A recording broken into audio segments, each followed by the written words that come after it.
Chosen one. Listen, your life is not falling apart, it is falling into divine order. What you see as chaos is choreography. Every delay, every disappointment, every sleepless night was written into a greater design. Nothing in your story is wasted. Heaven has not lost track of your path.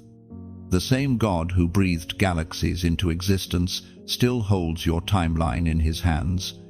You have been worrying, haven't you? You've been asking questions in silence, wondering when things will finally make sense. But heaven wants to remind you, right now, worry does not change the outcome. It only clouds your vision. You have carried the illusion of control for too long, trying to manage what was never your burden. Surrender is not weakness, it is wisdom. It is the language of faith that says, God, I trust you even when I don't understand you. The Spirit of God is speaking through this very moment. This is not coincidence, it's divine appointment. You were meant to hear this. Heaven pressed pause on everything around you because your spirit needed this confirmation. You are not late. You are not lost. And you are not forgotten. The plan still stands. You've looked at others and thought they're further ahead. But you do not know the quiet shaping that heaven is doing in you. There's a difference between delay and development. God hides his treasures before he reveals them. You are not behind schedule, you are in process. The unseen work is sacred work. The roots are growing before the fruit appears. Sometimes you've mistaken silence for abandonment. But silence is not absence, it is strategy. When the teacher is quiet, the student is being tested. Heaven has been watching how you respond in the waiting, how you choose faith over fear. And even when your prayers felt unanswered, they were not ignored, they were being translated into timing. You see, the same God who calls stars by name also calls you by purpose. You were not meant to carry anxiety as if it were part of your identity. Worry has tried to convince you that it keeps you safe, but it has only kept you small. You've tried to plan your way into peace. But true peace is not found in plans, it is found in presence. Let this truth wash over you. God is not asking you to figure it all out. He's asking you to trust that he already has. Even now, heaven is organizing what feels like disorder. Behind what you call confusion is construction. Behind the closed door is divine protection. Behind the delay is preparation. As Jesus himself declared in the Gospel of Matthew, chapter 6, verse 34, "Do not worry about tomorrow, for tomorrow will worry about itself. Each day has enough trouble of its own." That is not just a verse, it is a command from the Creator of peace. You were never designed to carry tomorrow's weight with today's strength. God gives daily grace, not lifetime stockpiles. He walks with you one day at a time, providing exactly what you need when you need it. Take a breath right now. Inhale peace. Exhale anxiety. This is the shift. This is heaven realigning your heart. You don't need to chase control anymore. You just need to stay close to the one who holds it. The storms may rage, but they cannot rewrite the script God already authored. The waves may roar, but they bow to the same voice that calms them. Chosen one, your faith is not small, it is sacred. Every time you refused to quit, heaven took notice. Every tear was counted, every prayer recorded. God has been weaving purpose through pain, beauty through ashes, and order through uncertainty. What you see now is not the end of the story, it's the scene before the revelation. Soon, the fog will clear. The why will turn into worship. you will see that every unanswered prayer was actually divine protection. Every loss carried hidden mercy. You will look back and whisper, "Now I understand." The author of your story makes no mistakes.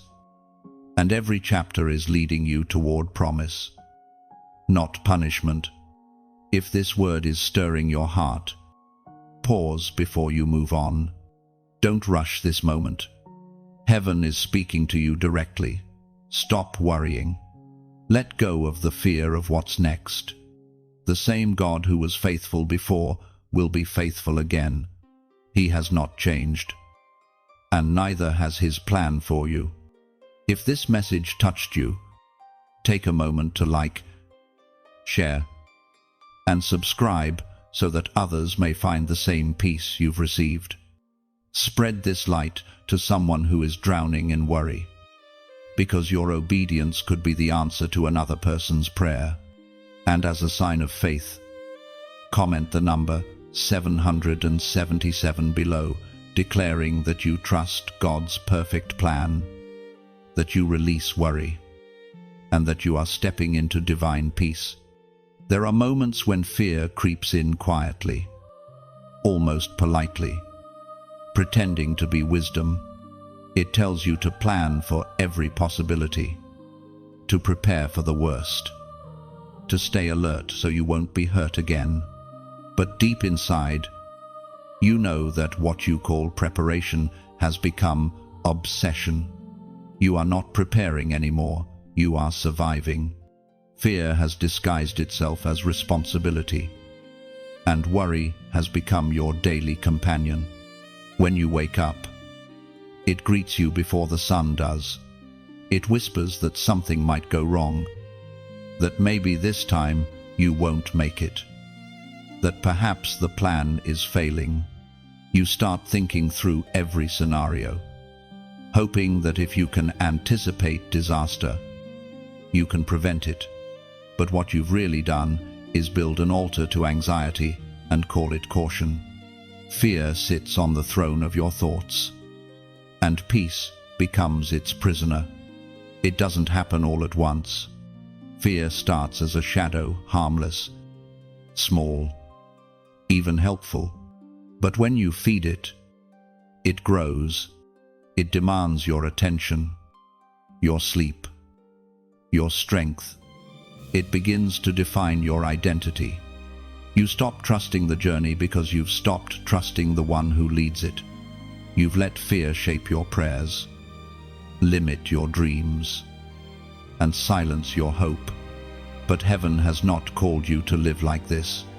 The voice of the Lord speaks louder than the voice of fear. The creator of your soul is not the author of panic. He is the giver of peace. The unseen battle within you is not between failure and success. It is between fear and faith. Fear predicts disaster. Faith declares destiny. Fear imagines collapse. Faith envisions victory. Fear shouts, "You are alone." Faith whispers, "You are surrounded." The Spirit spoke through the prophet Isaiah, chapter 41, verse 10. "Fear not, for I am with you. Be not dismayed, for I am your God. I will strengthen you and help you. I will uphold you with my righteous right hand."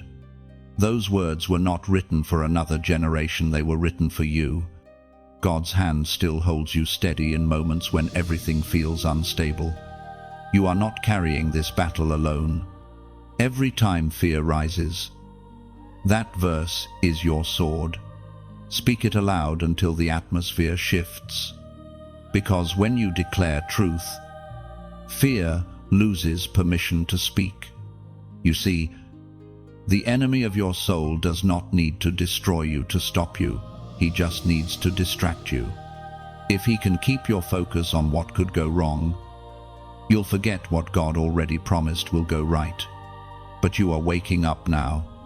You are learning to recognize the difference between discernment and fear. One is a divine signal, the other is a spiritual trap. You cannot fight spiritual battles with natural weapons. Fear won't leave just because you say you're not afraid. It leaves when you replace it with truth. It leaves when you worship in the middle of worry. It leaves when you choose to trust what God said more than what you feel. The antidote to anxiety is not denial, it is remembrance. Remember who walks with you. Remember what He's already done. Remember that His presence is your protection. There will be times when fear returns, knocking softly at the door of your mind, reminding you of everything that once went wrong. Don't entertain it. Don't invite it in for conversation. Stand tall in the authority you've been given. You don't need to feel brave to be brave. You just need to move in faith.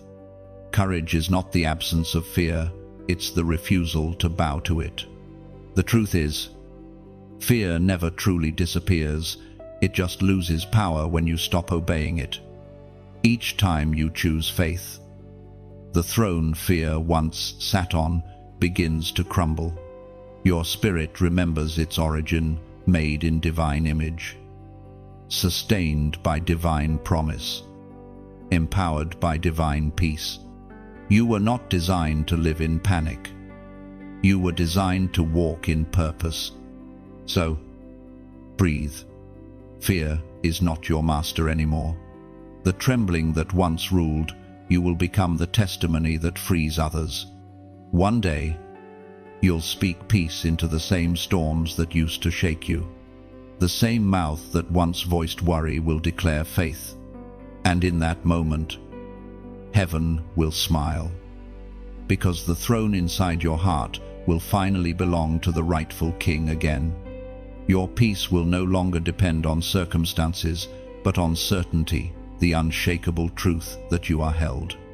Even when the world trembles, your spirit will stand firm, anchored not in fear, but in faith that cannot be moved. Every shadow that once haunted you will now testify of your victory. The same places that witnessed your breakdown will witness your breakthrough. Because what once broke you has now built you into strength, wrapped in serenity. Heaven has written peace into your identity. You are not fighting for calm anymore, you are living from it. The throne of fear has fallen, and in its place, divine stillness reigns forever within you. You've spent so long believing that control equals safety. You've tried to manage every outcome, plan every move, and predict every possibility. But the truth is, the more you try to control life, the less peace you feel. Control is a counterfeit form of comfort. It promises security but delivers exhaustion. Heaven is not calling you to tighten your grip, it is calling you to let go. You've mistaken control for strength. But real strength is surrender. The moment you try to play God, peace leaves. Because peace can only exist where trust does. You cannot trust and control at the same time, one cancels the other. When you control, you live in fear. When you trust, you live in flow. You were never meant to orchestrate every detail. You were meant to obey every divine whisper. The truth is, control is rooted in fear. Fear that if you let go, things will fall apart. But faith knows that when you let go, things fall into place. The parts of your life that seem uncertain are not collapsing, they are aligning. God doesn't need you to manage His plan, He needs you to trust His timing. Every time you loosen your grip, heaven takes tighter hold. You can't experience miracles if you're too busy managing outcomes. You can't walk on water while clinging to the boat. There's a reason your plans didn't work out exactly as you imagined. They weren't meant to. The divine architect doesn't build according to your expectations. He builds according to your purpose. And purpose always requires surrender. According to what is revealed in the book of Philippians, chapter 4, Verse 6. Do not be anxious about anything, but in every situation, by prayer and petition, with thanksgiving, present your requests to God. Prayer is the language of surrender. It's not about convincing God to do what you want. It's about aligning your heart to what He already intends. The moment you release your grip through prayer, you trade anxiety for assurance. Heaven begins to move, not when you struggle harder, but when you surrender deeper. Think about it. How many times has worry solved what prayer could not? How many sleepless nights produced what surrender could have secured in seconds? The world has taught you that control brings stability, but the kingdom teaches that trust brings peace. You are not losing control. You are returning it to the one who never loses anything.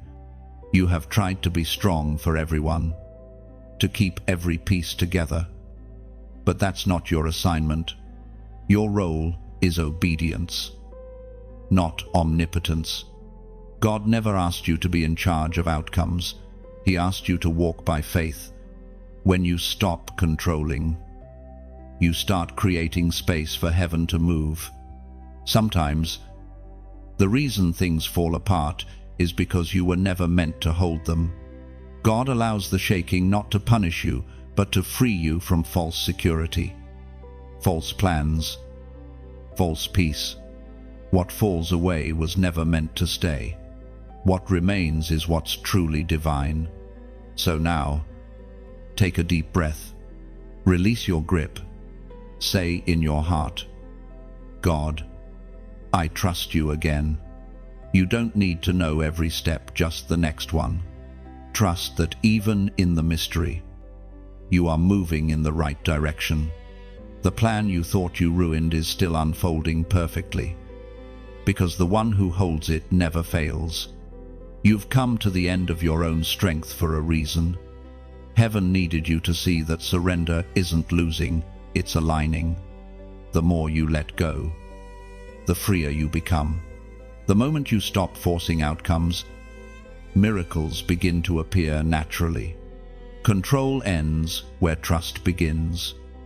Now, as a sign that you're ready to walk in surrender, type these simple words below: I let go. Not as a ritual, but as a release. It's more than a comment. It's a declaration that you are no longer living from fear, but from faith. You are choosing peace over pressure, trust over tension, surrender over control. Heaven sees your words, but more importantly, it sees your heart. When you type I let go, you're not giving up, you're giving it over. You're saying, God, I release what I cannot fix. I surrender what I cannot control. It's a holy transaction where worry leaves and divine order begins to flow. When you write, I let go, you're planting a prophetic seed of trust. Those 3 words carry power. They shift you from panic to peace, from striving to surrender. Heaven reads your obedience and begins to move things you couldn't move yourself. Typing I let go is not weakness, it's worship. It's choosing faith over fear, declaring that God's plan is greater than your pressure. Every time you say it, your spirit reminds your flesh that peace is your inheritance, not anxiety. So go ahead and write I let go. Let it echo through your soul. Let it break every chain of control. As you release, heaven releases too, what you've been holding too tightly. God now holds completely, and His grip never fails. There are moments when you look back on your life and wonder why things unfolded the way they did. You remember the prayers that seemed unanswered, the dreams that never came to pass, the doors that closed without warning. You tried to make sense of it all, but heaven often writes in mysteries before revealing in meaning. What felt like disappointment was really direction. What you thought was rejection was protection. You've stood at crossroads, asking, why did this happen? Why now? But the truth is, every step, even the painful ones, has been part of a greater design. God's plan doesn't collapse under confusion. It thrives through it. You see fragments. He sees the masterpiece. What you perceive as random is divine precision disguised as uncertainty. You were never promised a life of predictable steps. You were promised a destiny guided by divine hands, and those hands do not tremble, even when yours do. Sometimes God hides his logic to reveal his love. When you can't trace his hand, you can still trust his heart. The unanswered seasons were not punishment, they were preparation. There is an unseen architect at work, designing something more beautiful than your limited view could ever imagine. You only see the bricks and dust, the waiting and pain. But he sees the finished temple. He knows why the foundation took longer, why certain people had to leave, why timing seemed delayed. Every detail is working together for a glory you cannot yet see. The word of the Lord came through the prophet Jeremiah. Chapter 29, verse 11. For I know the plans I have for you, declares the Lord. Plans to prosper you and not to harm you. Plans to give you hope and a future.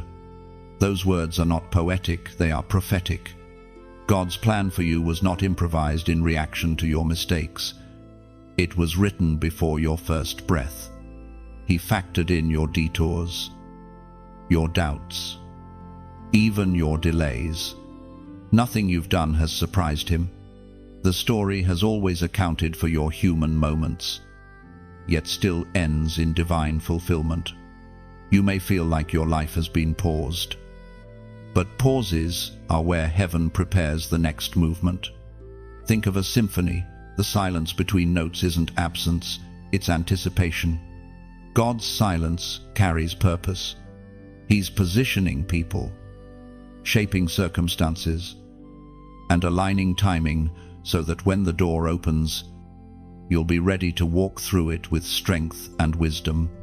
It's easy to trust when everything makes sense. It's harder when you can't see what's ahead. But faith isn't built in clarity. It's forged in confusion. You don't need to know how, you only need to know who. The architect of your destiny does not need your understanding to complete his blueprint. He only needs your trust.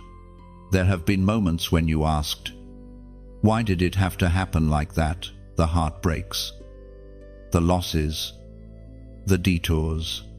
But if you could see from heaven's perspective, you'd understand that those moments were not endings, they were redirections towards something sacred.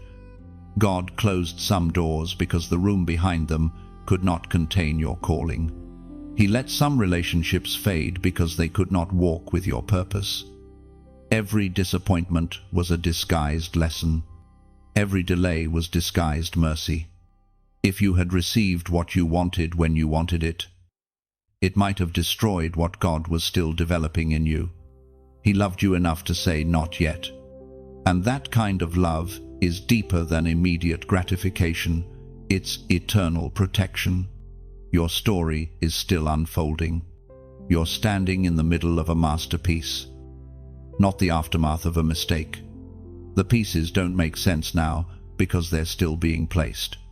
God's plan is like a mosaic. Each broken fragment is necessary to reveal beauty when viewed from above. So don't fear what you don't understand. You are being built in precision. The unseen architect has not abandoned the project. He's perfecting it. And one day, what you now call confusion will become confirmation. You will look back and realize that nothing was wasted.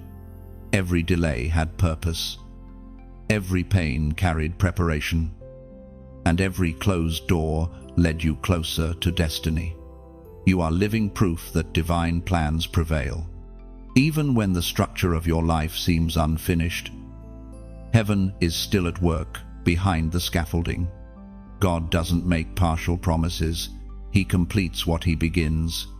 And the day is coming when you'll stand in the finished work of what once felt like chaos, whispering, "Now I see.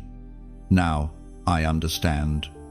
Every unanswered question will one day turn into worship. You will see that heaven never forgot you. It was only waiting for the right time to reveal what your heart could finally carry without breaking under the weight of the blessing. The plan was never fragile, it was flawless. What once confused you will become your testimony. Every broken season will make sense in his timing, proving that nothing was delayed, only divinely arranged for your ultimate good. There is a holy kind of silence that changes everything. It is not empty, it is full. It is the space where heaven speaks softly, and your heart finally has room to hear. You've been moving, planning, fighting, trying, but the whisper of God is asking you to pause, to be still, because in stillness, power returns. Life has trained you to keep running, to prove your worth through progress. But God doesn't measure motion, he measures alignment. Sometimes the greatest act of faith is not running faster, but resting deeper. When you stop striving, heaven starts speaking. Peace is not found in performance, it's found in presence. You may think that stillness is wasted time, but it is sacred time. It's the pause between breaths where revelation comes alive. The world around you rushes, but the Spirit waits for the quiet heart. The greatest miracles are not born in noise, they are conceived in stillness. We are reminded through the writings of David in the Psalms. Chapter 46, verse 10, "Be still, and know that I am God. I will be exalted among the nations. I will be exalted in the earth." That verse isn't just an instruction, it's an invitation. God is saying, stop fighting battles that were never yours to win. Stop carrying burdens that heaven already lifted. Be still, and know deeply, certainly, that I am God. You don't need to prove what's already promised. You don't need to force what's already favored. Stillness isn't doing nothing, it's doing trust. In the stillness, your spirit begins to remember. It remembers that peace is your natural state. It remembers that every storm has an expiration date. It remembers that God has never failed you. And in that remembering, your heart rests. You start breathing slower, seeing clearer, and believing again. It's in that quiet place that faith grows.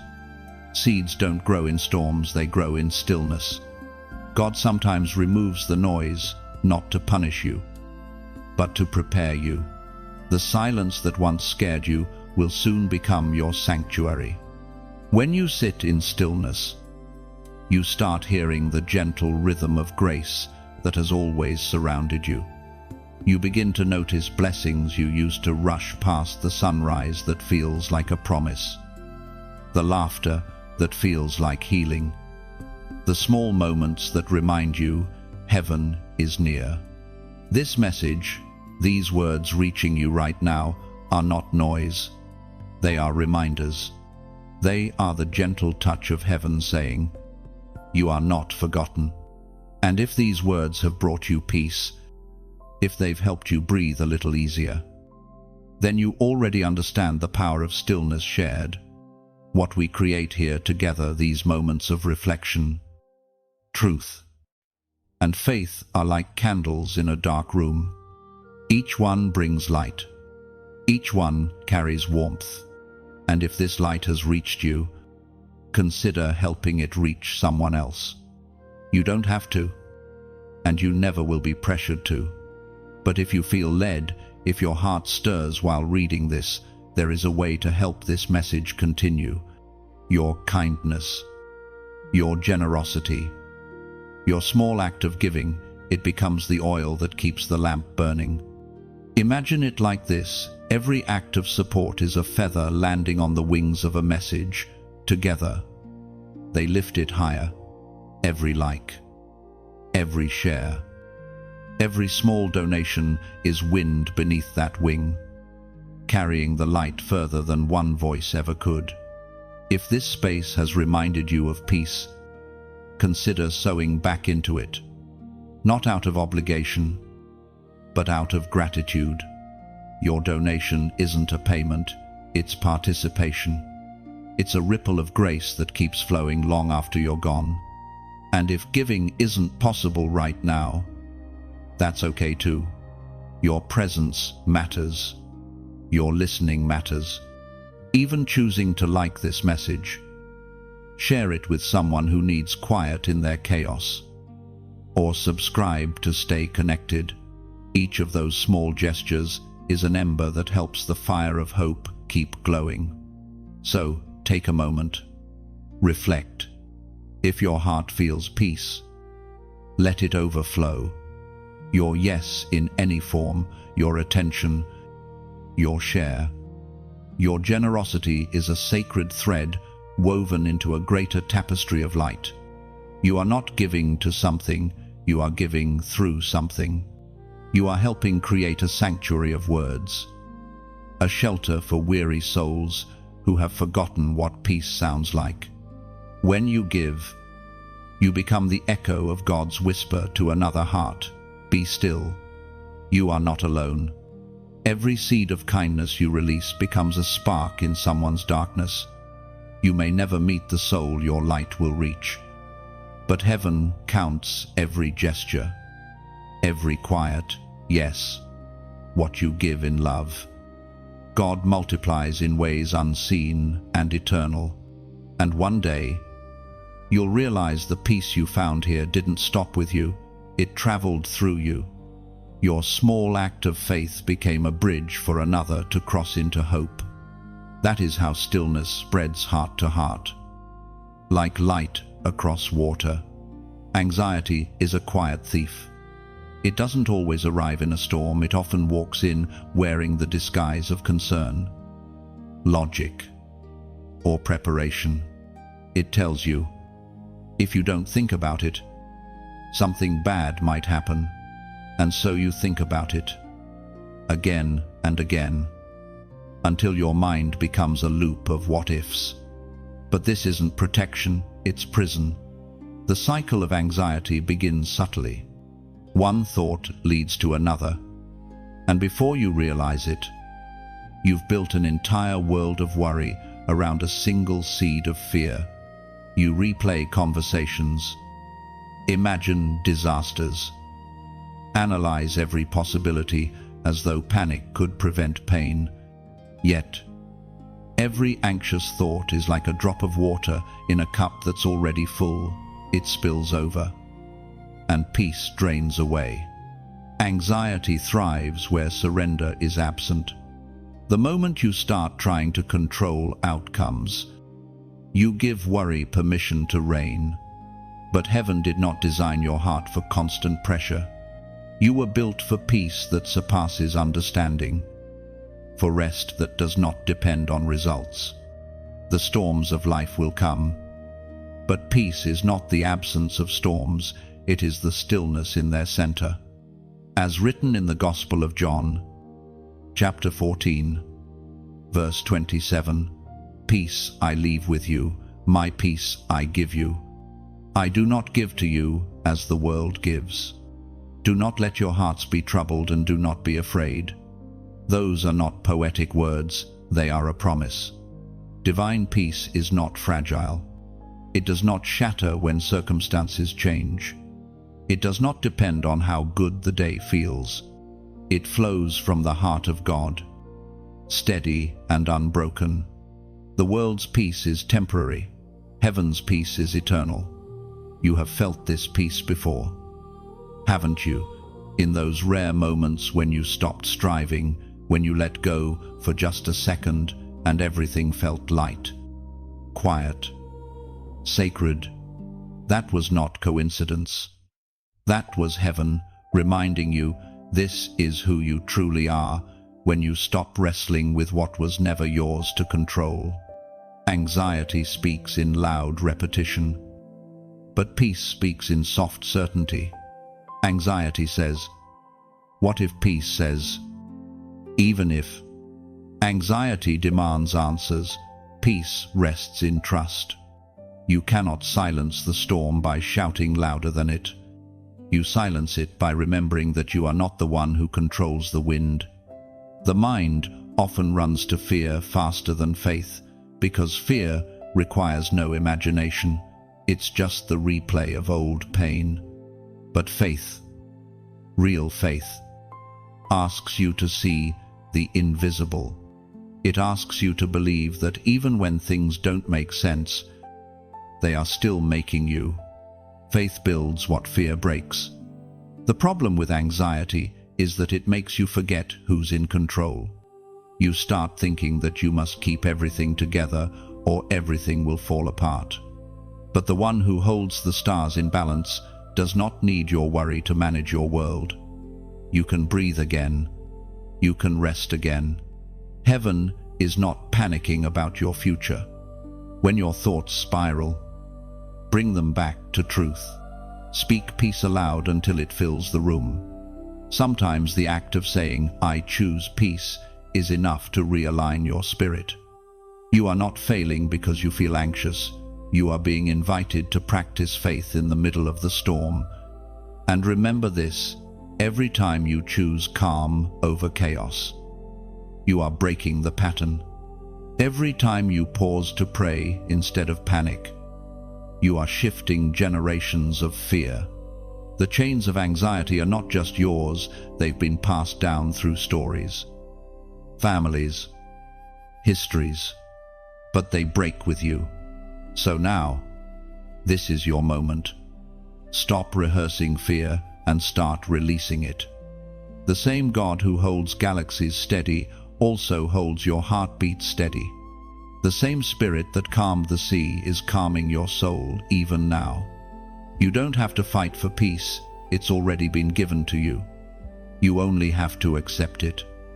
And if these words have touched you, if something in your chest feels lighter right now, take a small step of faith. Comment the number 888 below. Let it be your symbol of new beginnings, of endless peace flowing through you. Not because typing numbers has power, but because obedience does. When you comment, you are declaring, "The cycle ends with me." You are choosing to live from rest, not from reaction. You are aligning your heart with the truth that peace is not something you chase, it's something you carry. Let that number be your reminder that heaven's peace isn't coming, it's already here. When you write 888, you are not chasing luck, you are declaring life. Those 3 8s stand for endless renewal, an unbroken flow of peace that returns again and again, reminding your heart that calm is your covenant. Typing 888 is your gentle agreement with heaven. It's not superstition, it's surrender. It means, I release the storm within me. And as you do, divine stillness begins to rise where fear once lived. There comes a time when heaven grows quiet, not because it has forgotten you, but because it is trusting you. Silence is not punishment, it is preparation. When God seems silent, it doesn't mean he has stopped speaking. It means he is saying something deeper, something that words cannot carry. You have prayed and heard nothing. You have waited and seen no sign. You have asked, and the only answer has been the sound of your own breathing. But silence is not the absence of God, it is the shaping of your spirit to hear him in new ways. It is where faith matures, not through noise, but through stillness. There are two kinds of silence in the divine journey. The first feels like distance, those moments when heaven seems far away, when your prayers bounce back like echoes from empty walls. The second kind feels like peace, the kind of quiet that hums beneath your ribs, whispering, "Everything is still under control." You will learn that one always becomes the other. The first silence is testing, the second silence is trusting. When God hides his voice, he is revealing your strength. He is teaching you to walk by faith, not by feedback. If every prayer received an immediate answer, you would never grow into endurance. You would never learn to stand in faith without evidence. The silence of heaven is not neglect, it is nurture. Heaven speaks clearly through the words of Habakkuk. Chapter 2, verse 3, "Though it linger, wait for it, it will certainly come and will not delay." Those words are ancient, but their truth is fresh. The promise hasn't changed, it's just being prepared. God is not saying no, he's saying not yet. Waiting is the classroom of trust, and silence is the language of patience. While you wait, heaven works. While you sit still, unseen hands are moving things into place. You might not see the movement, but movement is happening. Seeds grow underground before they rise into light. That hidden work, the stretching, the deepening, the slow push upward, is what the silence is for. God's apparent quietness is not inactivity, it's incubation. Something sacred is forming in the unseen. You see, there's a difference between God's absence and his mystery. Absence means he's gone. Mystery means he's present in ways you don't yet perceive. And most of the time, what feels like unanswered prayer is actually answered prayer in disguise, answers shaped in silence until you're ready to receive them. You ask, why does he hide? Because sometimes his voice would comfort you, but his silence will change you. Words can calm the mind, but silence transforms the soul.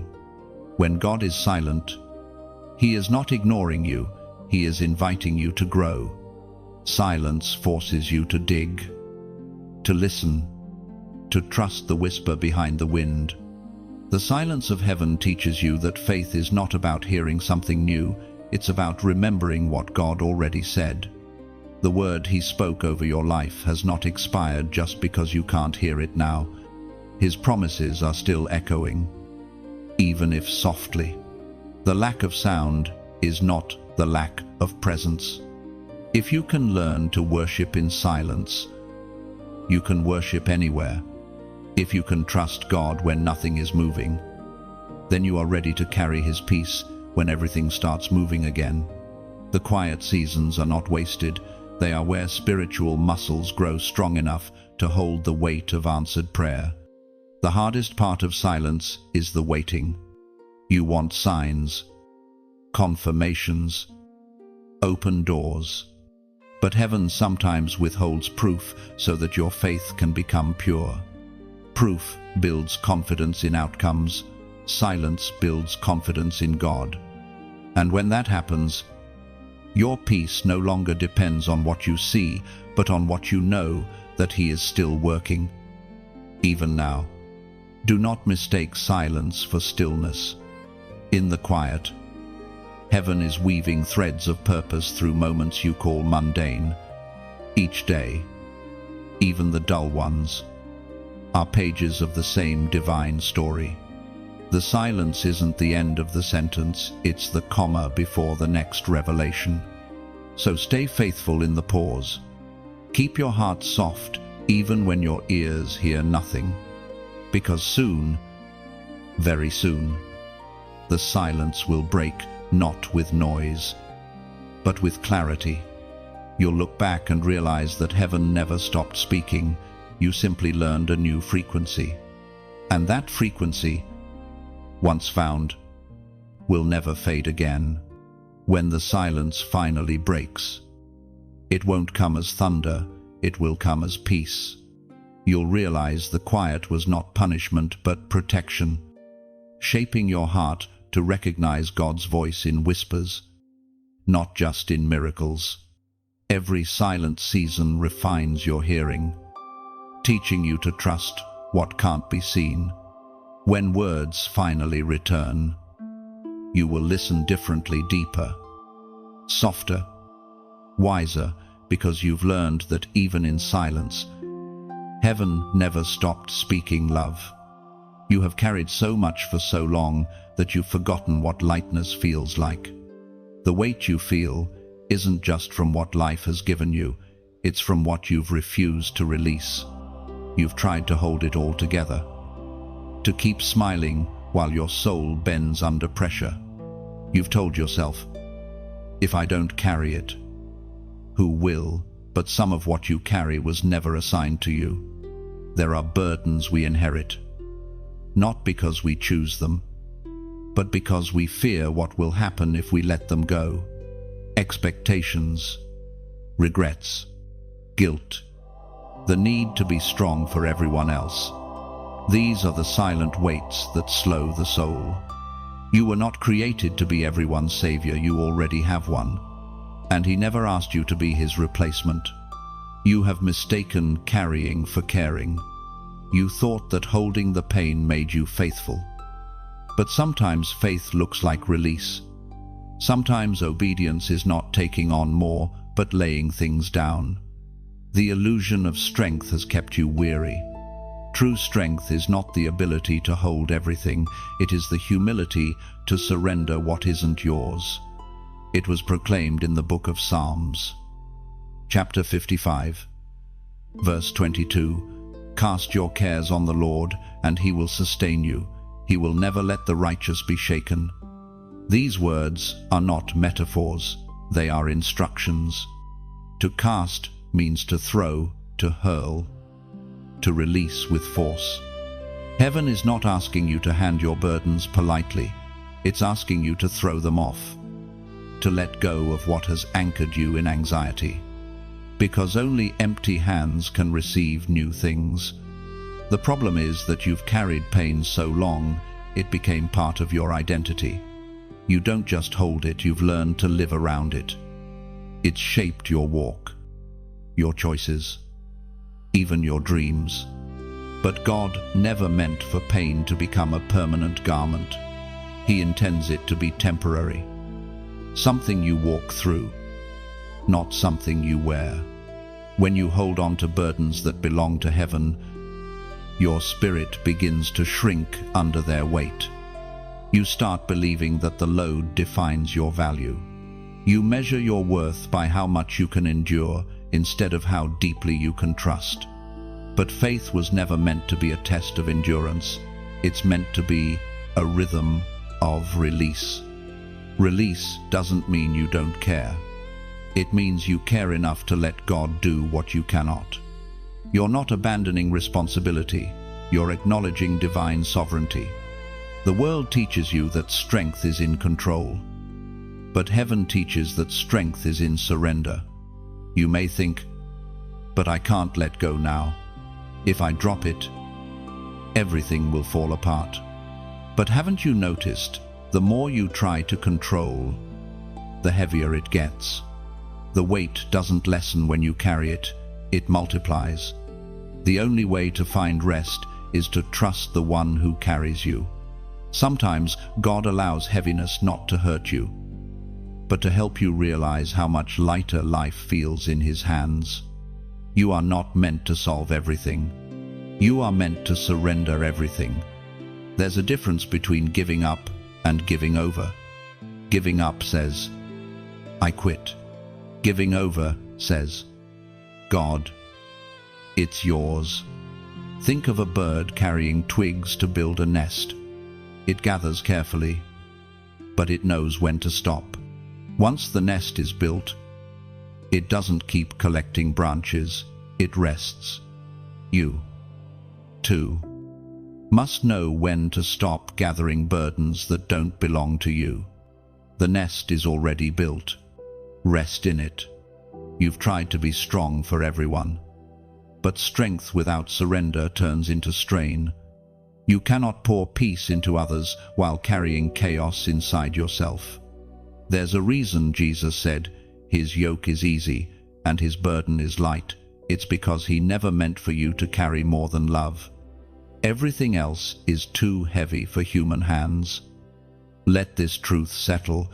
Deep release is not loss, it's alignment. Every time you lay something down, you make space for grace to enter. The hands that cling to burdens cannot receive blessings.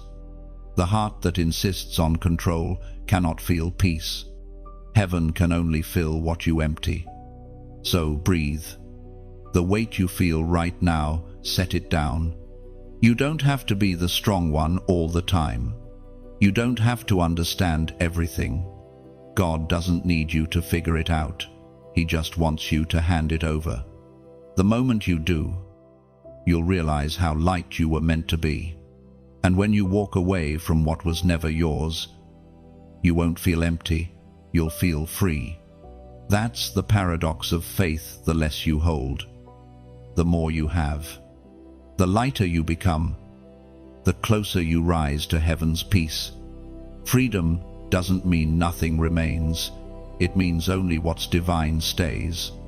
When you finally release the unnecessary, your soul remembers how to breathe again. The weight falls, and what's left is peace pure, steady, and holy in its simplicity. Fire has always been both a threat and a teacher. It burns what's temporary and refines what's true.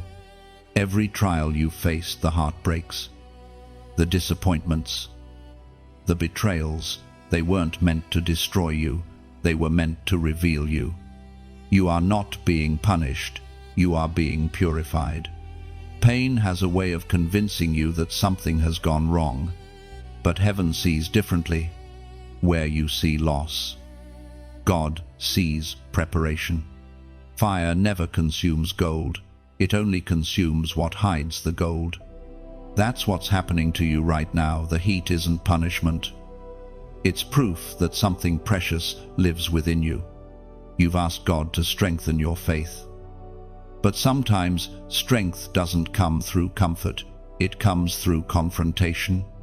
Faith isn't proven on the mountaintop, it's proven in the fire. When everything around you shakes, and you still whisper, "I trust you," heaven takes note. Because faith that survives flames is faith that can light others. The apostle reminds us in his first letter to Peter, chapter 1, verse 7. These trials will show that your faith is genuine. It is being tested as fire tests and purifies gold. This means that the fire you're walking through isn't random. It's refining. It's burning away fear, doubt, pride, and pain, everything that cannot enter the next chapter of your life. You are being shaped for greater strength, for divine resilience. And though you can't see it yet, the version of you emerging from the ashes is radiant. When God allows the heat to rise, it's because He trusts what He placed inside you. If you were ordinary, the fire would have consumed you long ago. But you are chosen, designed to withstand what others cannot. The flames that frightened you are the same flames forging your crown. Do not despise the heat. Fire does not visit without purpose. It enters to reveal endurance, to uncover courage, to release light. You cannot become who you were meant to be without walking through what tests who you are now. The trial is temporary, but the transformation is eternal. You've asked, why me? But the better question is, why not me? The anointing you carry attracts opposition. The light within you exposes darkness. and darkness always fights back. But remember this, the enemy does not attack the empty. He only attacks what is full of potential. Your suffering has been sacred training. Heaven uses the fire not to destroy the vessel, but to strengthen it. Every tear you've cried has watered the soil for your future harvest. Every sleepless night has built endurance in your spirit. Every no has shaped the strength behind your next yes. There's a point in the fire where you stop fearing the flames and start finding purpose in them. You realize that what's burning away is only what can't stay. The fear that once ruled you is turning into faith that fuels you. You are walking through, not burning out. The hardest part is trusting the process while you're still in the smoke. You can't see clearly yet, but heaven can. God doesn't waste heat. Every degree of pressure has been measured with precision.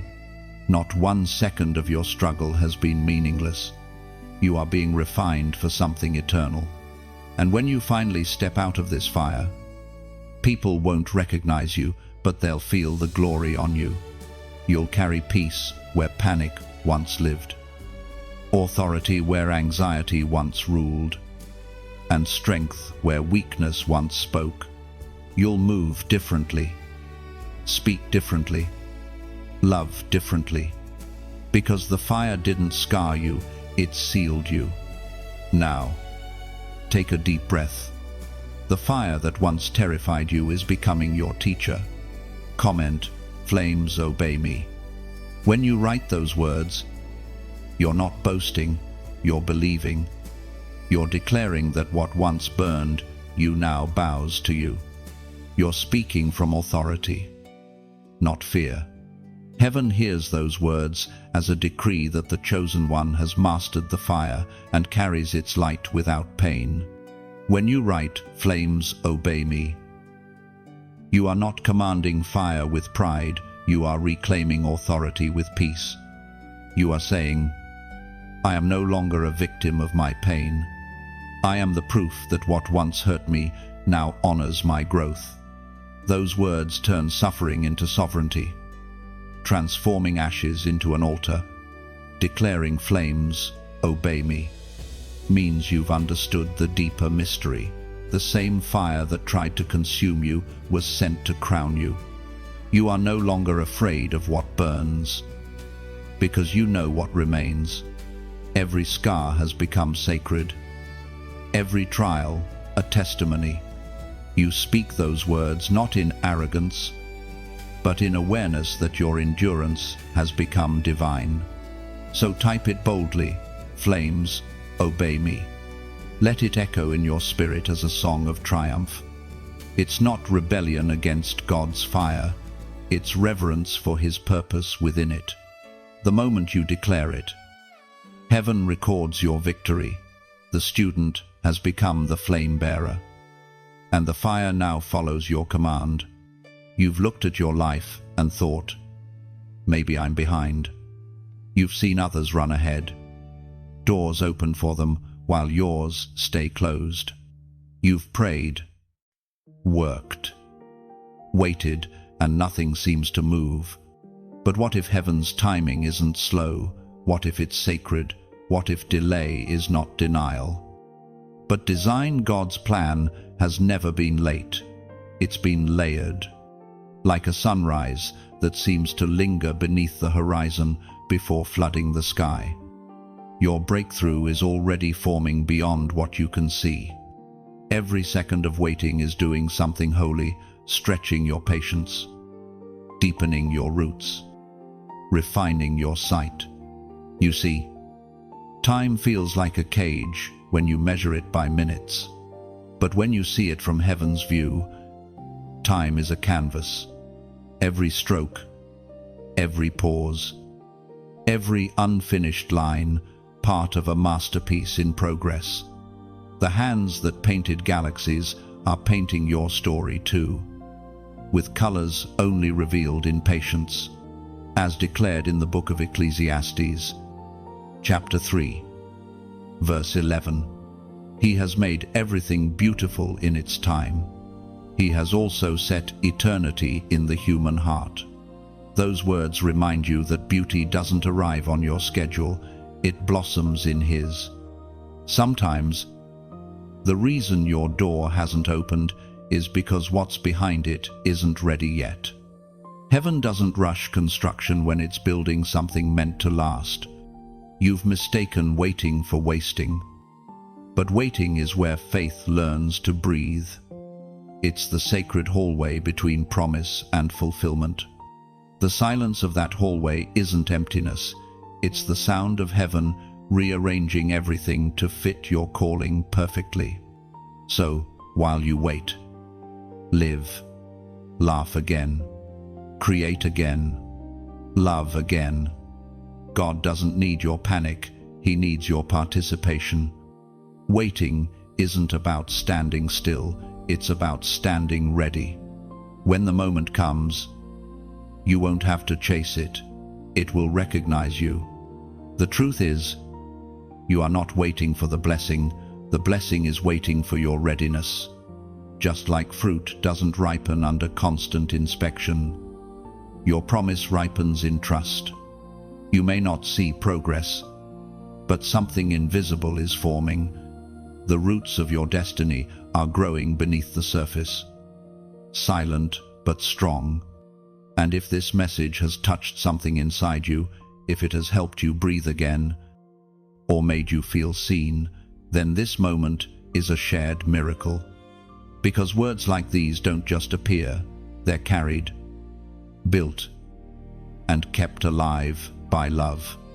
That's why this isn't just a message, it's a shared light. And if that light has found you in your night, consider helping it reach another soul who still sits in the dark. Your support, your like, your share, your presence isn't small. It's a ripple that becomes a wave. Liking this message is more than pressing a button, it's planting a seed of resonance. When you like it, you tell heaven, this truth lives in me. Sharing it is passing the flame forward. Somewhere, someone you don't know is praying for a sign, and your share may be that answer. And if your spirit feels stirred to go further, to keep this light burning for others, there's a quiet way to do that too. You can give not because you're asked to, but because you're moved to. Think of it as placing another candle on the altar. Every act of giving is like oil poured into a lamp. It doesn't just keep it glowing, it helps it travel. It allows messages like this to find hearts across oceans, to reach those who might never hear a voice of peace otherwise. And if now isn't your season to give, that's okay. Your kindness, your time, even your simple presence here is a form of offering. The heart of this space has never been about transaction, it's about transformation. Every person who listens, every soul who feels something stir, becomes part of the message itself. So let your actions be led by peace, not pressure. If your heart says yes, then like, share, subscribe, or give not as duty, but as devotion. Each gesture is a thread in a tapestry of hope we're weaving together. You are not funding words, you are fueling light. You are ensuring that somewhere in the world, someone sitting in silence will hear. You are not late. You are right on time. And maybe, when your miracle unfolds, when your timing finally aligns, you'll look back and realize you were part of the reason someone else held on. That's what giving truly is, not losing, but linking, not obligation, but overflow. Because what flows from love always returns in grace. And as you wait for your promise, your act of kindness becomes the bridge that carries light to another waiting soul. Every gentle act, your share, your gift, Your quiet yes becomes a lantern hung in someone else's darkness. You may never see their face, but heaven records the glow of your kindness as eternal light. And when your own dawn arrives, you'll realize the light you gave away was never lost. It simply circled back, brighter, softer, multiplied through every life your generosity touched along the way. There are moments in life when doors close so suddenly that the sound of it echoes through your soul. You stand there stunned, hand still reaching for a handle that no longer turns, heart still trying to understand why something that once felt so right had to end. It hurts, doesn't it? You thought that door led to purpose, but it was only leading you to protection. You see, not every closed door is rejection. Some are redirection. Some are divine preservation. God doesn't just open doors, He guards them.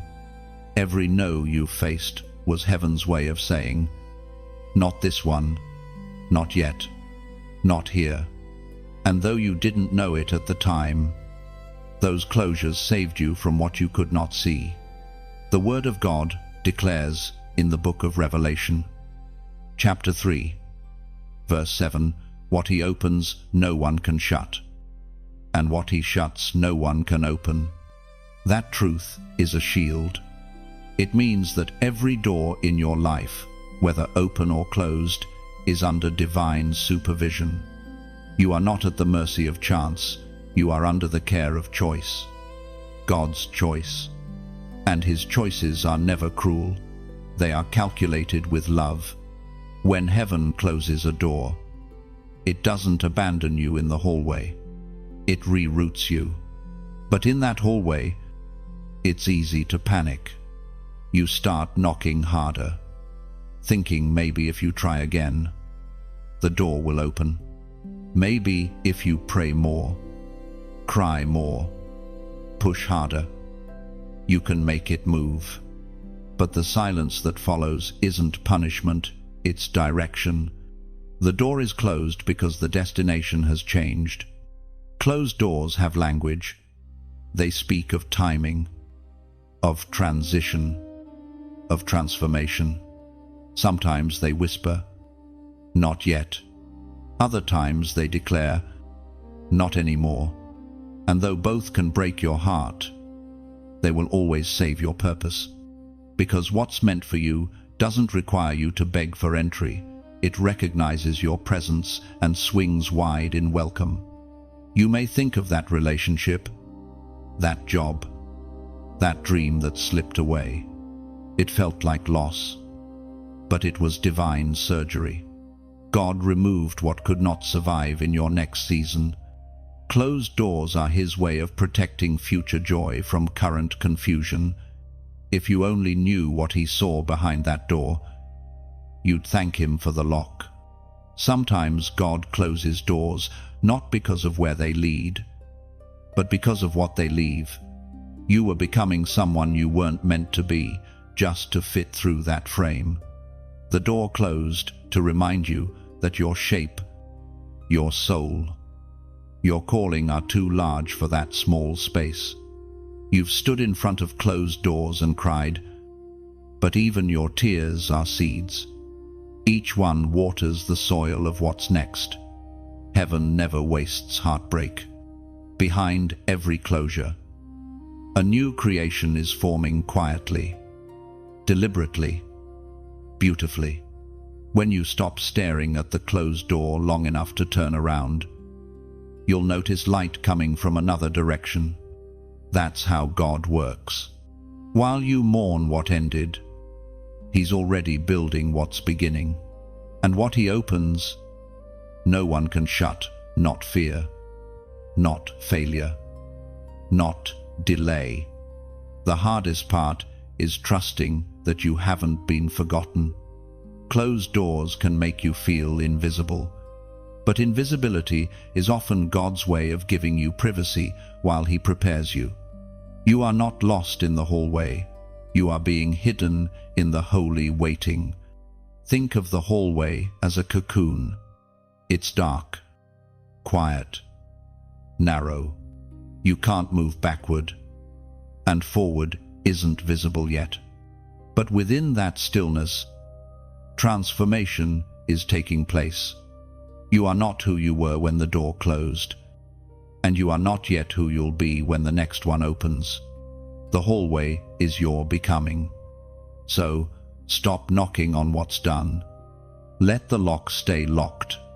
Thank the door for what it gave you, and walk away with peace.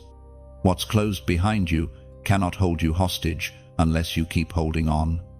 You were never meant to live in doorways. You were meant to walk through them. The sound of a closing door is not an ending, it's the echo of new beginnings rising somewhere else. And when you finally arrive at the next one, you'll understand that the hallway was not a delay, it was destiny in disguise. Every door that closed was an act of mercy disguised as loss. You may not have recognized it then, but heaven was shielding you from rooms too small for your purpose, from voices that would have silenced your growth. The hallway you feared became the holy ground that shaped your strength.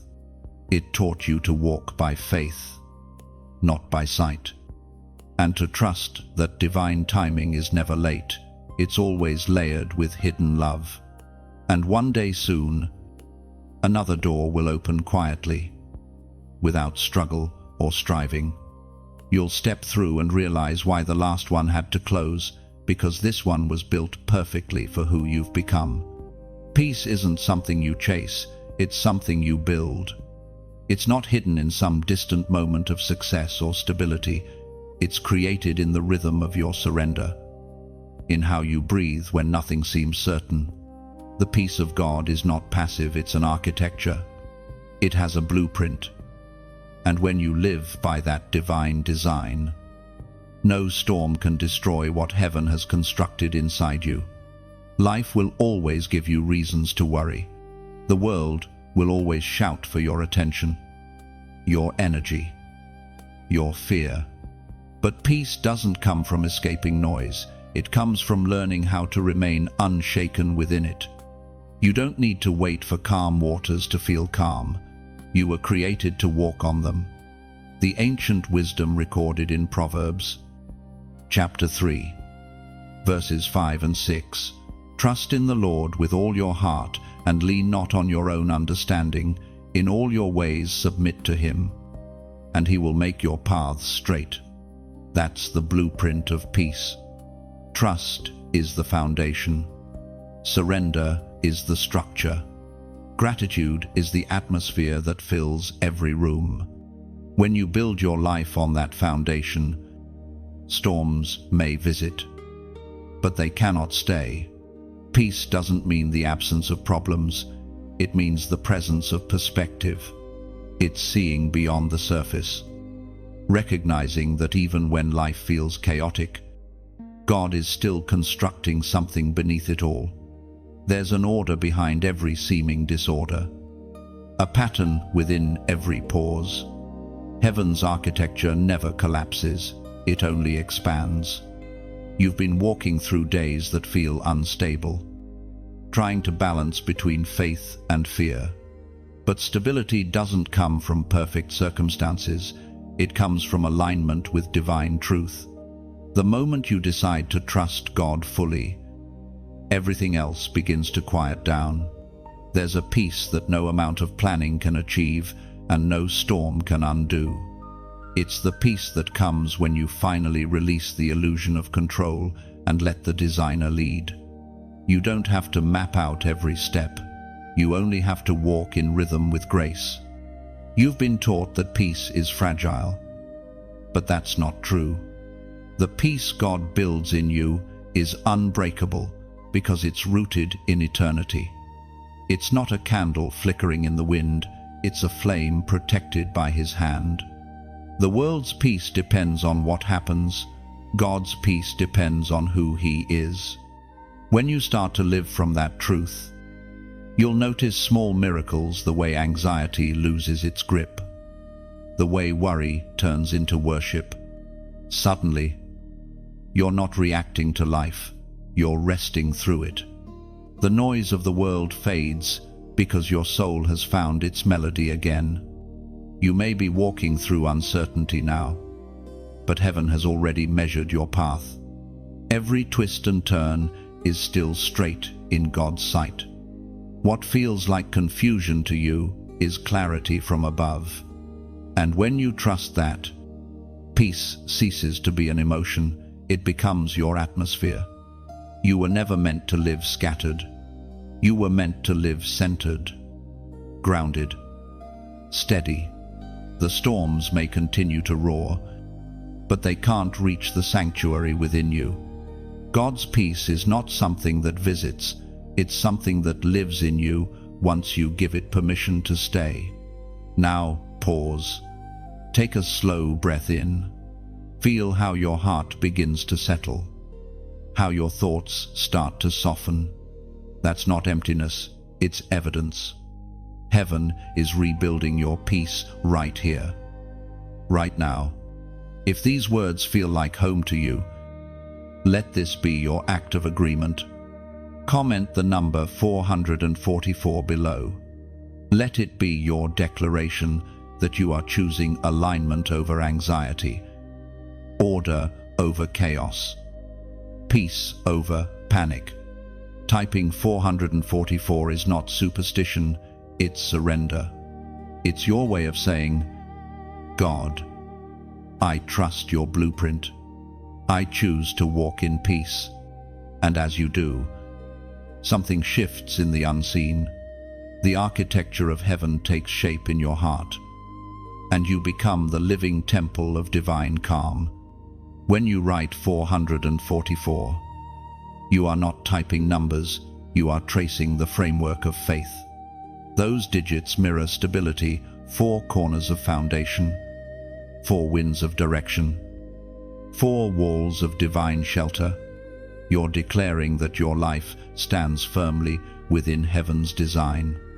Each 444 is a whisper to your own soul, I choose peace again. It's your gentle act of rebellion against fear. Your statement that chaos no longer commands you.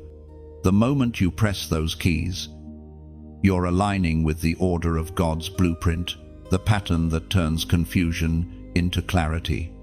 So write it slowly, 444, and let it echo beyond the screen. Let it settle deep into your spirit like stones of strength in a temple of stillness. This is more than a comment, it's a construction. Every time you say it, heaven lays another brick of peace inside your heart until your life becomes the dwelling place of serenity.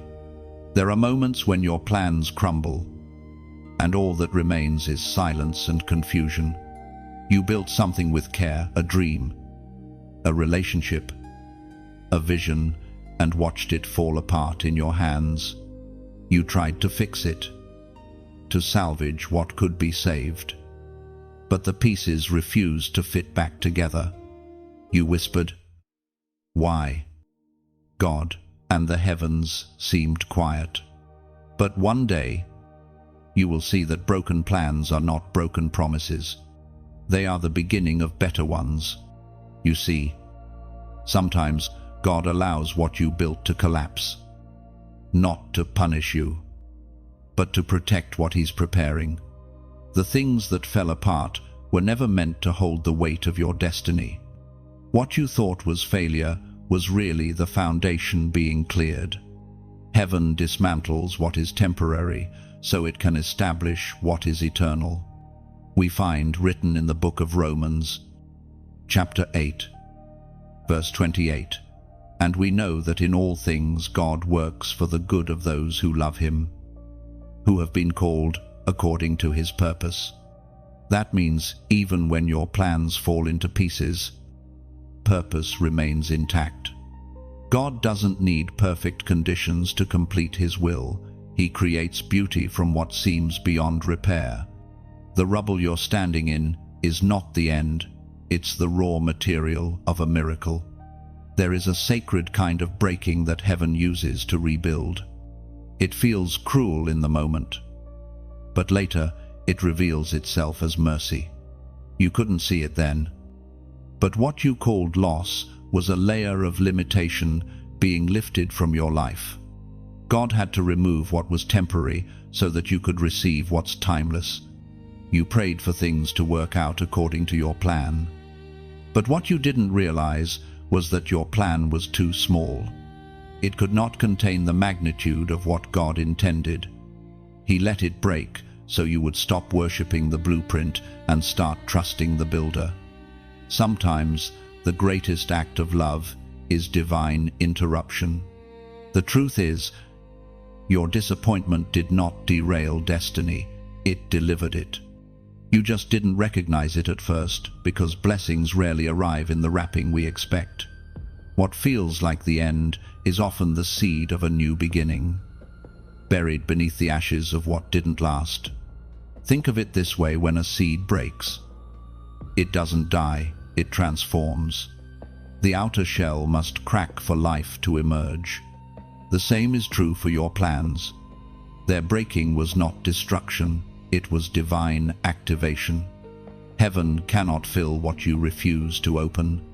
You might still be grieving what was lost. And that's okay. Grief is not lack of faith, it's proof of love. But as you mourn, remember that you are mourning what was lesser than what's coming. You may have built your dream from hope, but God is building His plan from eternity. Look closer at the pattern of your life. Every broken moment led you to a deeper version of yourself. Every detour carried hidden lessons you couldn't have learned in ease. Every unanswered prayer was a redirection toward something purer. Heaven wastes nothing, not even your heartbreak. The blessing of broken plans is that they teach you how to see differently. You stop measuring success by control and start measuring it by closeness. You realize that peace doesn't come from things going your way, it comes from knowing you're still in His. So maybe it's time to stop asking God to fix what fell apart, and start asking Him to reveal what He's building next.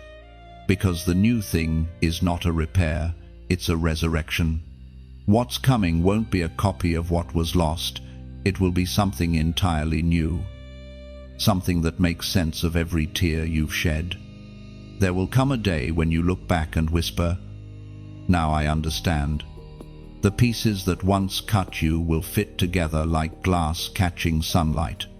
You will see that every no led to a greater yes. Every ending carved space for something eternal. And every breaking became a bridge to beauty. For now, hold on to this truth. Broken plans are not the end of your story. They are simply the way heaven makes room for miracles.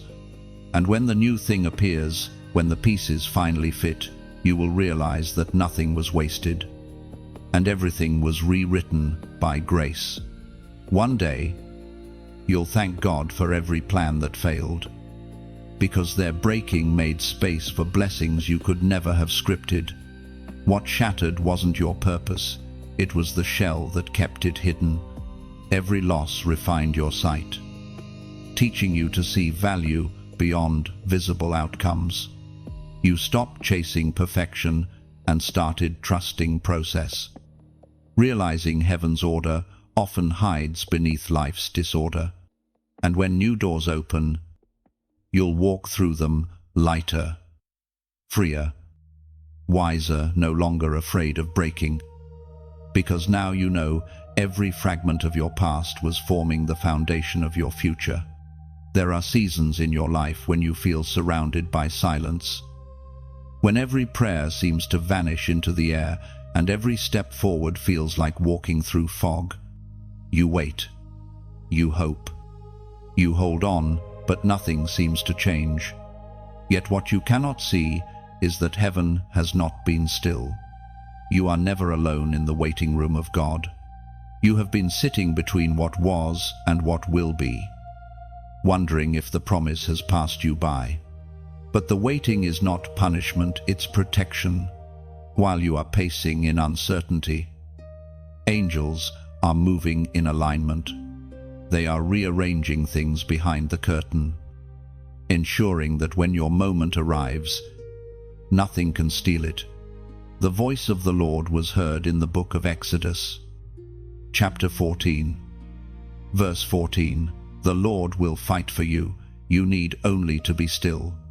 Those words are not an escape from action. They are an invitation into trust. To be still does not mean to do nothing. It means to stop doing everything alone. It means allowing heaven to handle what human hands cannot. While you rest, divine warriors are at work. You've been asking, why is it taking so long? But time is not wasted when heaven is working. Angels do not rush. They operate in precision, not panic. They walk in rhythms of perfect timing, preparing blessings that will not break under the weight of your calling. Some of the holiest work happens in hiddenness. The waiting room of heaven is crowded with angels. You can't see them, but you can feel their presence when peace suddenly visits your chaos. Every time your heart whispers, "I can't go on," they whisper back, "You're not alone." The strength that carried you through nights of confusion wasn't coincidence, it was divine assistance. There are moments when you've been kept safe by help you never saw. The accident that didn't happen. The opportunity that fell through. The person who walked away, each one was a shield disguised as disappointment. The unseen realm is full of movements orchestrated on your behalf. You don't fight alone, you are surrounded. You are walking through what feels like delay. But heaven calls it development. Angels are stationed along your path, clearing what could harm you and guiding what must find you. You may not see the invisible traffic of heaven, but it moves constantly, aligning people, preparing places, softening hearts, and opening doors. Even in your loneliest moments, divine company remains. When you cry, angels carry those tears like prayers before the throne. When you feel numb, they strengthen your spirit to keep believing. Every sigh, every whisper, every tremble is recorded in heaven's archive. You are not forgotten, you are being fortified. Sometimes God hides you, not to abandon you, but to finish you. The hidden place is sacred because it protects what is still forming. Just as a seed grows underground before it reaches light, your purpose is maturing in the unseen. Angels keep watch over that soil, ensuring no force of darkness interferes with your growth. You think you've been waiting for your moment, but your moment has been waiting for your maturity. And maturity takes time. It requires silence, solitude, surrender. The presence of angels doesn't remove the process. It assures that the process will not destroy you. Remember, the unseen is not unreal. Just because you can't perceive movement doesn't mean there isn't any.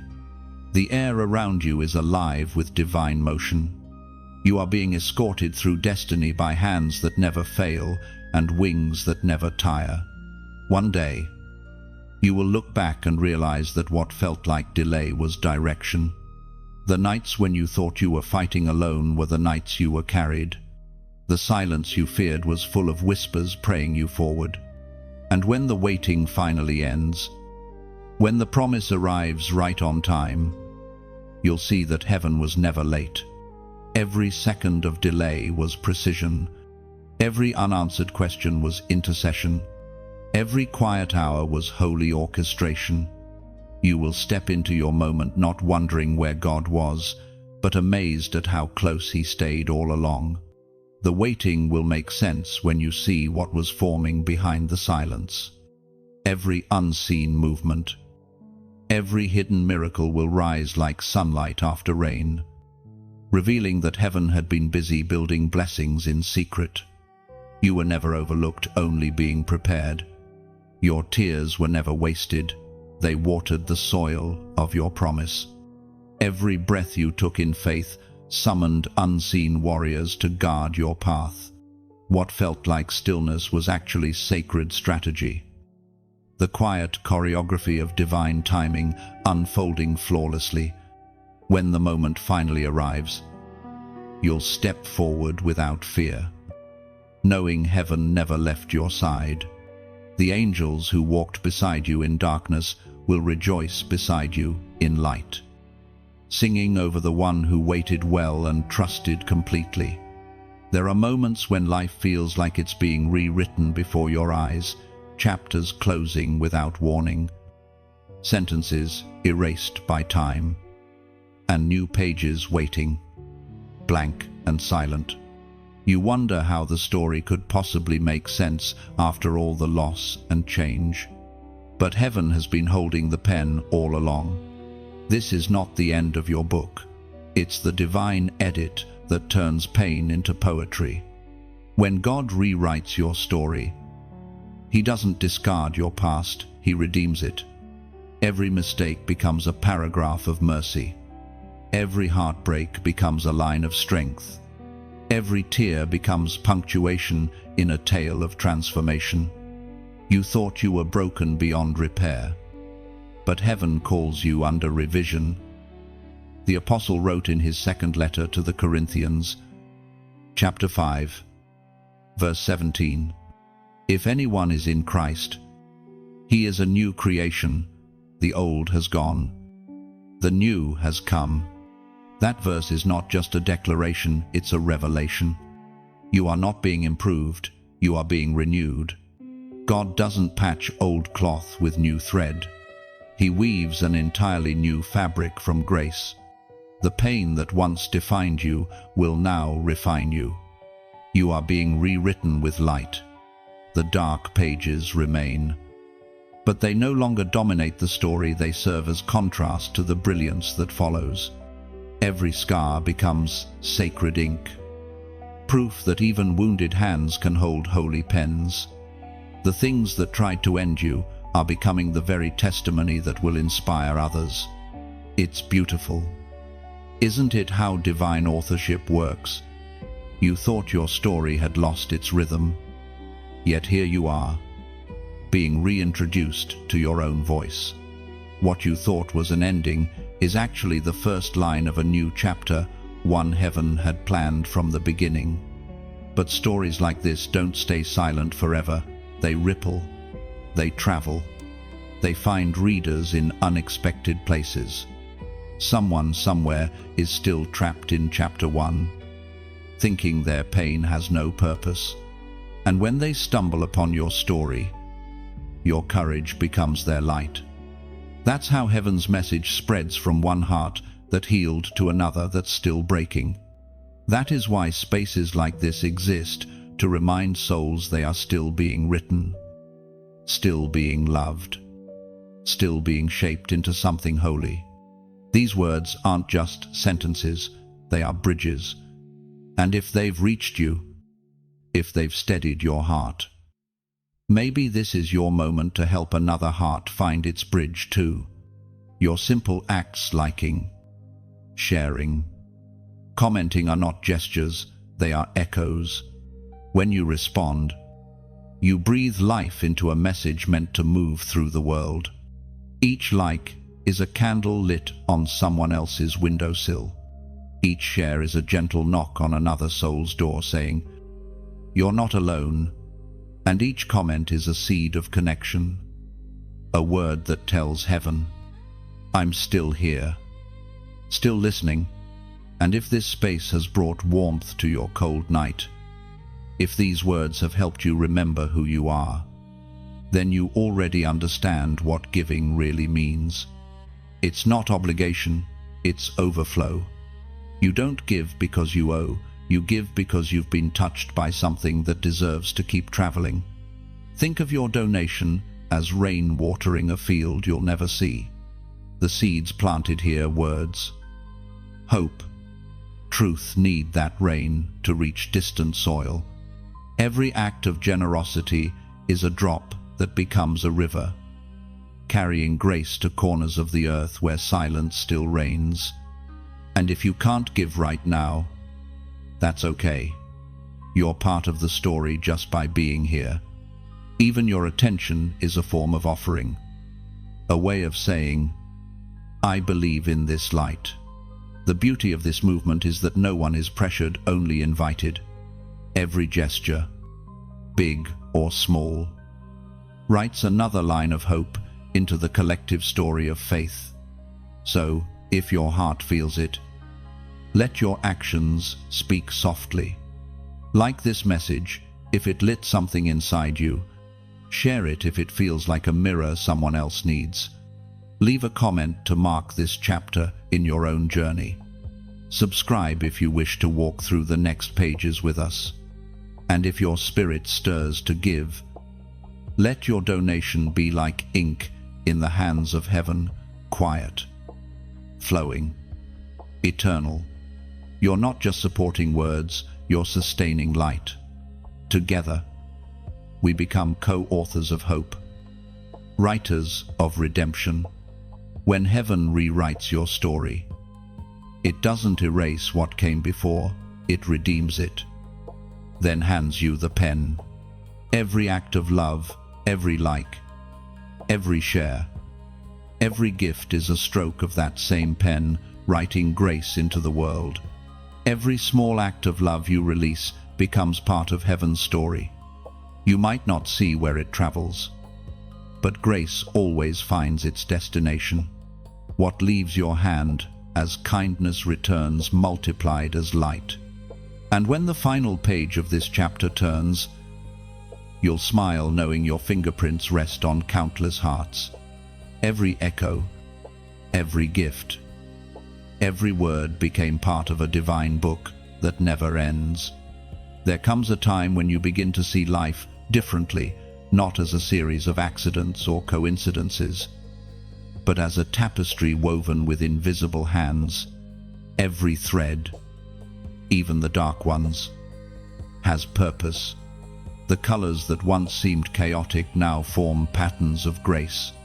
And in that moment, you understand nothing was wasted. Nothing was random.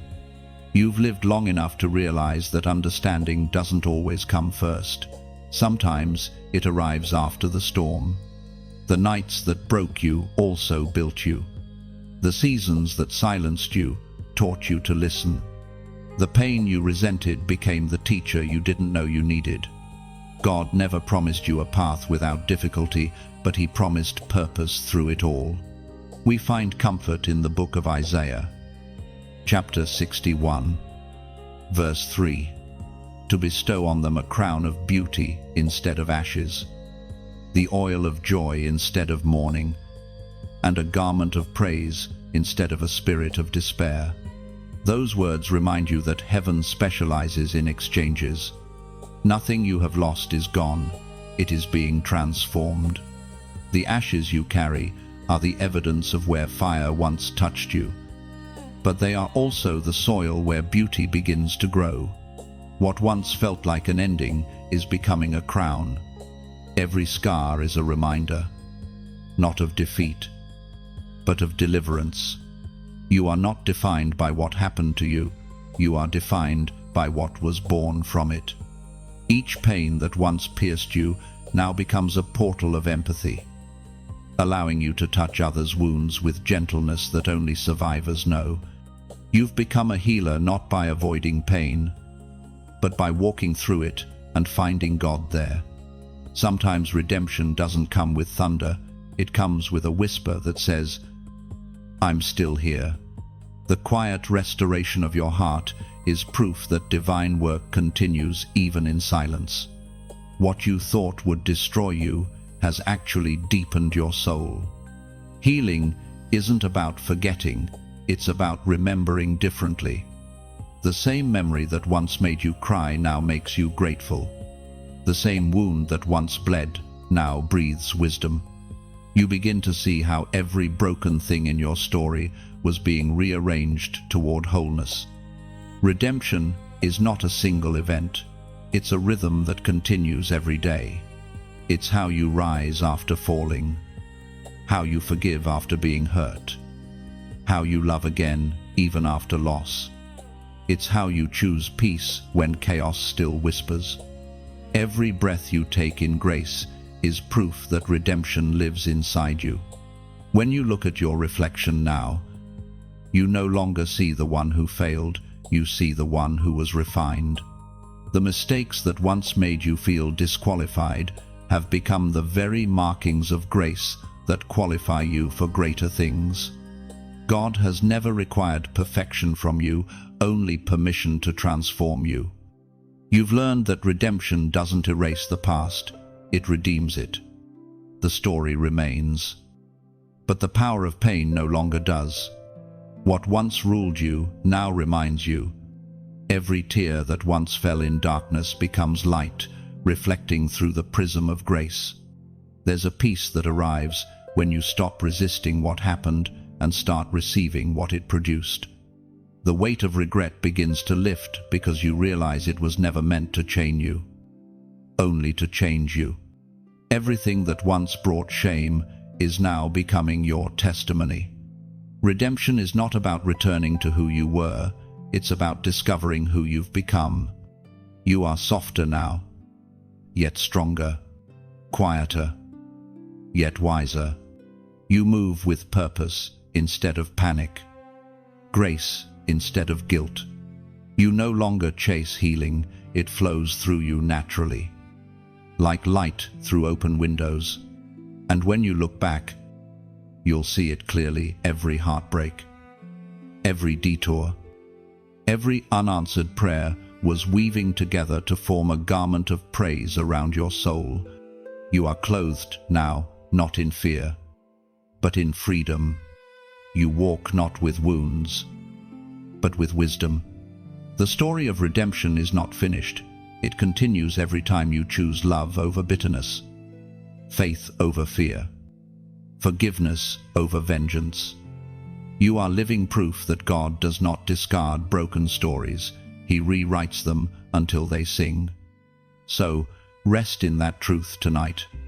The fire didn't win. The pain didn't define you. You are standing in the aftermath of ashes, crowned in beauty, wrapped in light. This is not survival anymore, it's resurrection. You are no longer the same person who entered the storm. The fire refined your faith. The pain purified your purpose. And now you carry light that even darkness cannot imitate. This is what grace rebuilt. The echoes of your past no longer haunt you.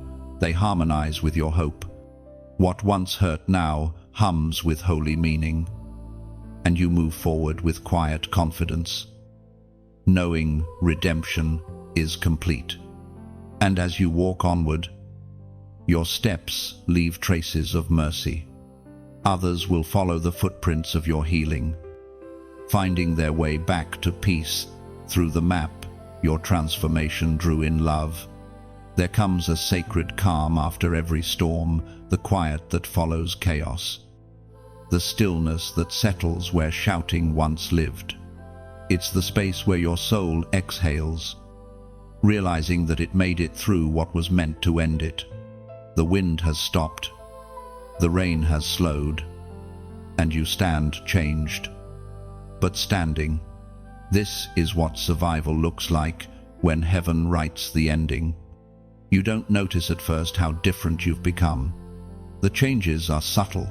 You breathe deeper. You rush less. You speak softer. You no longer crave noise the way you used to. You start valuing peace more than progress, presence more than performance. Something inside you has shifted from striving to surrender. The war you once fought within yourself has finally quieted. You look around and realize that not everything was lost in the storm. Some things survived the faith that refused to die, the hope that clung to one final thread, the quiet strength that appeared only when everything else was stripped away. What remains is purer now, holier somehow, as if the fire refined your very essence. We find it written in the book of Psalms, chapter 30, verse 5. Weeping may endure for a night, but joy comes in the morning. Those words are no longer just something you read, they are something you've lived. You know now that morning is not permanent, that even the darkest night must bow to dawn. The pain that once felt endless now feels like a chapter with a closing line.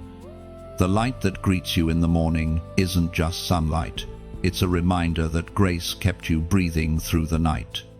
You've walked through valleys and shadows, through silence and storms.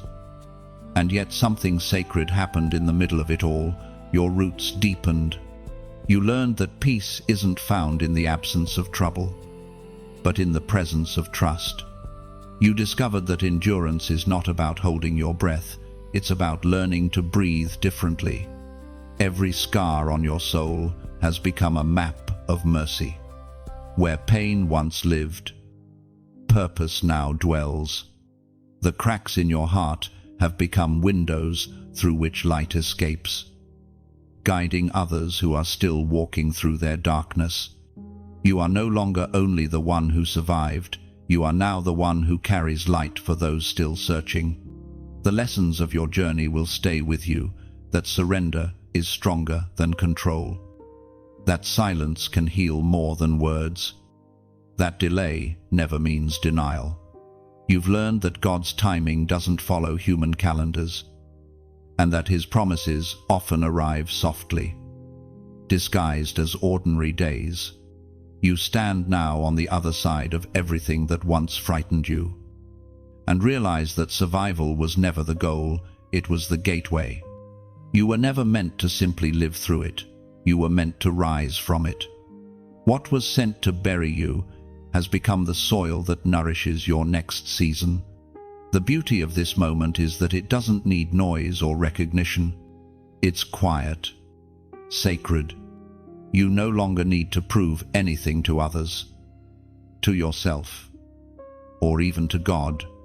He already knows who you are, because He's the one who rebuilt you. The strength that now fills your chest is not pride, it's peace. You can feel the gentle pull of destiny again, not as pressure, but as promise. The path ahead may still curve, but you are no longer afraid of where it leads. You've seen too much mercy to doubt now. You know that even in uncertainty, you are guided. The same hand that led you through the storm will lead you through the sunrise. So stand tall in this stillness. Let gratitude rise like morning light in your heart. Whisper a quiet thank you for the closed doors that redirected you, for the fire that purified you, for the silence that shaped you. You have become what you were always meant to be, whole. This is your dawn. The long night is over. Joy is no longer something you chase, it's something that lives inside you now. Steady and sacred, you walk forward not as one who barely survived, but as one who carries resurrection in their breath. The storm no longer defines you, it refined you.